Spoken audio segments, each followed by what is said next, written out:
Hello everyone, my name is Guillén Torres, and for the next few minutes I'm going to be talking about the research that I've been doing at the DataCTIVE group for the past few years, which has the tentative title of Information Workers, Fostering Citizens' Agency in Times of Datafication. And to introduce it, I would like to go a little bit back in time, because I like to think about my research as inspired by something that I experienced a lot when I was a data activist myself in Mexico a few years ago. So in around 2013, I was working for this organization called Controla tu Gobierno, whose main goal was to support people who had been marginalized from decision-making processes to actually change that situation so they could actually join decision-making processes that affect their lives in general.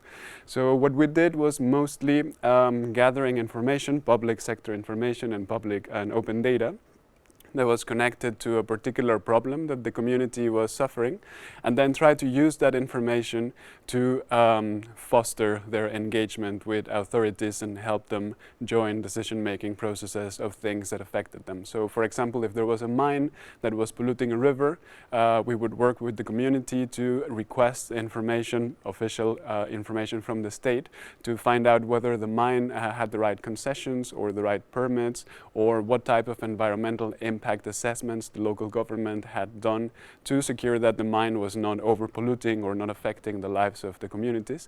And then, using that information as evidence, we would bring the community to the authorities and then try to change whatever it was problematic about the operation of the mine. And if by any chance the authorities refused, we documented the refusal also in official documents, and then we used that as evidence to bring it to a higher authority to try to change that process.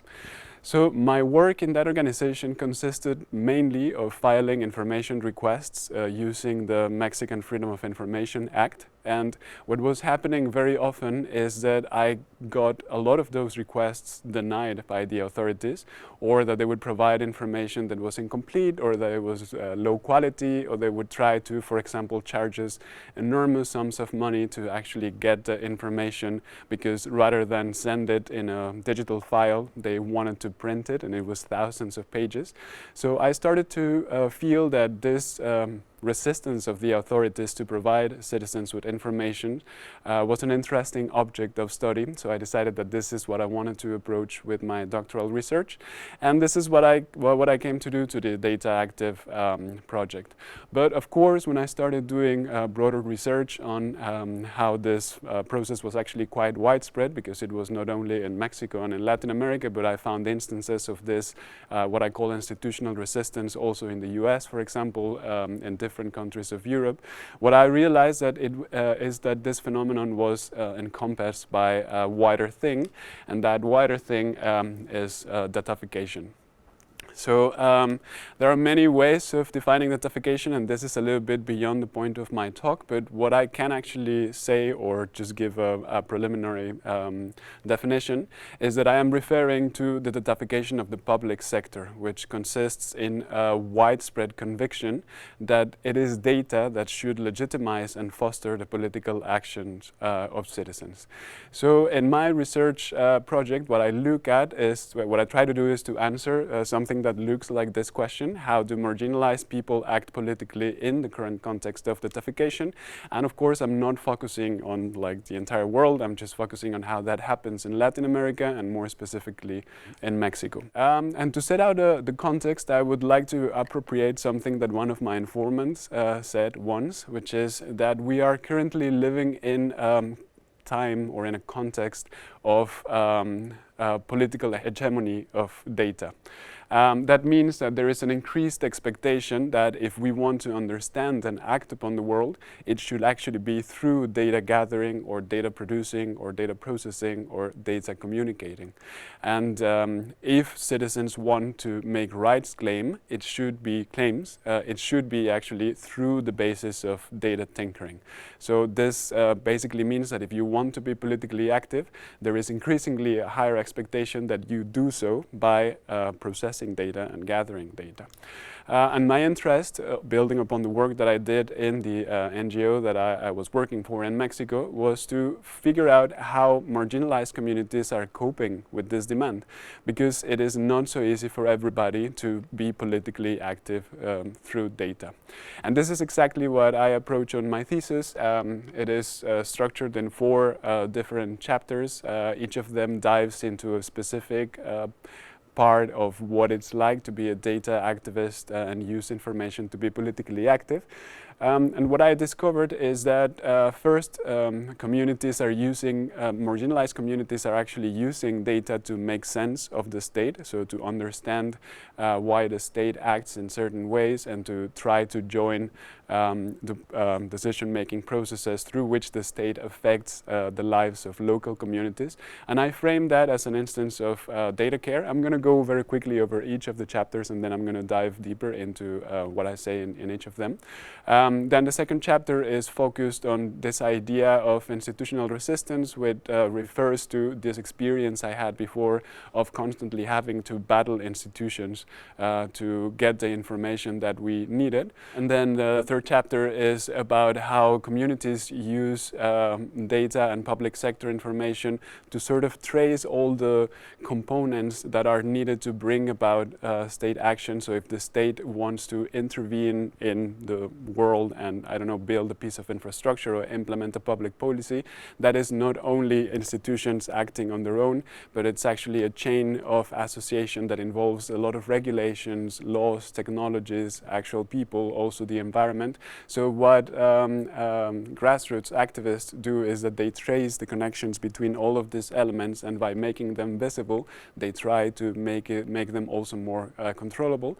And finally, what I do is to zoom out a little bit on the whole process and then reflect a bit on how data activism is actually turning into a way of reversing the gaze of the state, and rather than the state being the producing subjects that it controls, something exactly the opposite is happening now.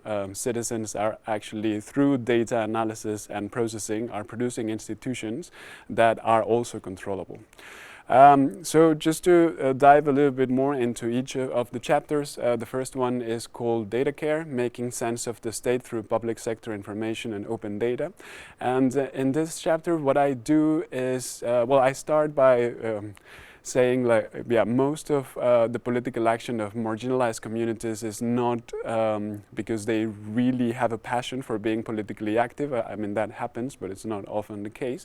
But it's actually a response to a feeling of uncertainty that is often caused by the actions of more powerful agents. So I'm talking about, for example, when you are a small-scale producer and then an institution decides to renovate the only street that you can use in your town to move your product from your parcel to the market. And then if that street is under renovation for a year or 6 months, you are going to have your life really disrupted due to a decision of the state. And often you don't really understand why this decision has been taken. So what happens is that you feel a lot of uncertainty because your way of life is suddenly challenged. And that is when you become politically active. So information theory has for long already identified that when people feel uncertainty, they immediately try to look for information to reduce that uncertainty. But that is not so easy when it comes to the information that is produced by the state, which is connected to the decision that the state and institutions make.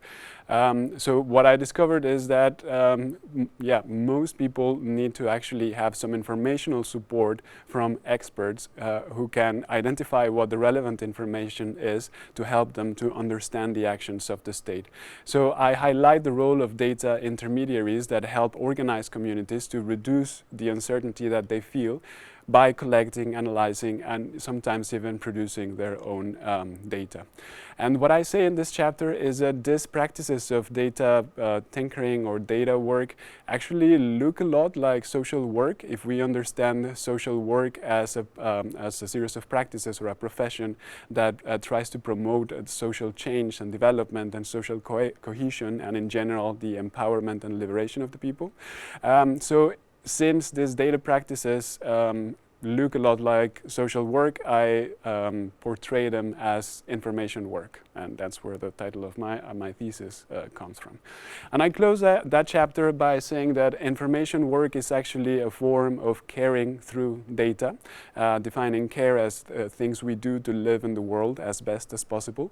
And this conclusion is important because what I find in this chapter is that while institutions are really careless about their information policy or their policies in general, and they cause a lot of uncertainty over the lives of marginalized communities, data intermediaries and certain types of data activists are actually jumping in to substitute or to make up for the care that institutions do not have for marginalized communities. So this signals a need to rethink information policy, or in general policies that affect the lives of marginalized communities in a way in which we establish more caring interactions between citizens and the state. And the next chapter of my thesis dives more into this idea of uncaring policies, and it takes the examples that I referred to at the beginning of my talk when I said that institutions often were very reluctant to provide activists with the information that they request. This is an instance, for example, of uncaring policies or neglecting the needs of citizens. And what I talk about in this chapter is that a big part of doing information work, apart from providing data care, is also struggling to overcome the institutional actions that actually hinders citizens' agency. So I portray this institutional actions as instances of resistance, because what they do is that they reduce the agency of citizens who want to be active politically. And I actually spend quite a bit of time in this chapter talking about why I see these institutional actions as resistance, because we often think about resisting subjects as those who are subordinated, and here I'm actually saying it's institutions who are portrayed usually as very powerful as the ones who are resisting. But the point that I want to make in this article is that power relations are actually very dynamic, and in the age of open government, with a lot of citizen engagement mechanisms put in place, it is not often so easy to identify which actor is more powerful than others. There are certain instances in which citizens can actually force institutions to do certain things. And on the other hand, the concept of resistance, my use of the concept is also a political choice, because it helps me to frame or to make evident that the failure of institutions to guarantee human rights, in this case the right of access to information, shouldn't be understood as a matter of incompetence or as an accident, but actually a matter of violation of human rights. And for that, the concept of resistance is very useful, because it highlights the politics of the whole thing. So whether it is intentional or not, this institutional resistance towards providing citizens with information that they need are actually reducing their ability to act politically, and in that sense it is a violation to their human rights, and that's why it is important. In that chapter, I also go over how these instances of institutional resistance are not like big moments in which the state becomes very repressive or becomes very angry and does like very controversial or big things that affect the lives of communities in a very evident way, but it is actually a matter of very small scale, tiny, everyday activities that end up piling up and actually reducing citizens' agency. So I analyze how, for example, the interaction between regulations, public officials, everyday technologies that sometimes don't work, like for example bad data or broken computers or archives that do not exist, actually end up preventing citizens from being politically active. So I conclude this chapter by saying information work is also about overcoming the resistance of the state, using data to institutionalize processes of claiming rights by being a data activist. And this is important because it signals a failure of state institutions to actually guarantee the human rights of certain populations, and whereas the open government paradigm has been very successful in engaging and involving privileged citizens or citizens that are very highly skilled and can leverage data to, create a startup on the basis of the open data that the government provides, provides or create value out of open data. There are other communities that are not really listened to and that institutions are less caring for when it comes to providing them with data that is useful for their lives. The next chapter of my thesis looks into what it's like to be an information activist on the everyday. So I show how doing information work to make sense of the state actually implies dissecting governmental action into its multiple socio-technical components. That means that we activists look at one particular instance of governmental action and they rebuild it from the ground up to understand what are all the components that are necessary to bring it about. And I explore how that process is actually done through data gathering and processing information that is connected to this particular instances of governmental action. So for example, I look at the construction of a water treatment plant that in the end actually doesn't work. And I go over the whole analysis that a group of activists do to understand why the water plant doesn't work, despite the fact that a lot of money has been invested in it. And I show how their analysis doesn't end up in just a description of a failed policy, but actually goes really far into describing the connections between regulations, powerful agents like big businesses or big companies, powerful politicians, local government, and even the environment that sometimes also refuses to cooperate because, for example, the water treatment plant is built in a terrain that was not necessarily meant for a water treatment plant, so it's sinking and it doesn't work. So the main argument of this chapter is that by tracing all this chains of association between all the different elements that activists discover when they are analyzing public sector information, they are making visible all these links and in a way making them easier to control at a later stage. So the next time that there is a construction of a water treatment plant, for example, people already know what are all the different components that are needed to carry out that project, and they can pay a lot of attention that this links between policies and people and materials and technologies are actually established in a way that benefits the communities and not just end up benefiting some local politician or a particular business or something like that. So in that sense, what I'm saying is that by making visible the infrastructure of the state and all of its components, citizens increase their chances to control state action and to participate in the organization of public life. So my conclusion is that information work implies also tracing long chains of associations that actually bring about the state in very local contexts. So I'm not talking about the state as this gigantic entity that you would, for example, connect with a federal state or with a national state. I'm talking about local instantiations of what the state is. And I conclude my thesis by zooming out and making a bit of a meta-reflection about data activism. And I suggest that analyzing this type of information work opens up the possibility to think differently about citizenship and the state. And that the political legitimation that data gathering and processing gives to citizens feels a bit like it's blurring the separation between civil society and the state in processes of organizing collective life. So the argument is that if data allows you to join decision-making processes in a context of equality between all the different actors involved, even institutions, then it feels a bit more like a cooperative or collaborative process rather than a process that is composed out of different actors that have different interests completely apart.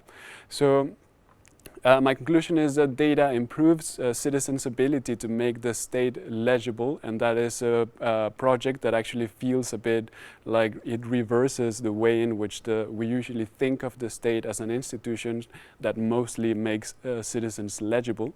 And my argument is that by having this availability of data and the means to process it, citizens are actually turning institutions into legible things that they can control and they can hold into account and that they can use use to pursue their own political projects.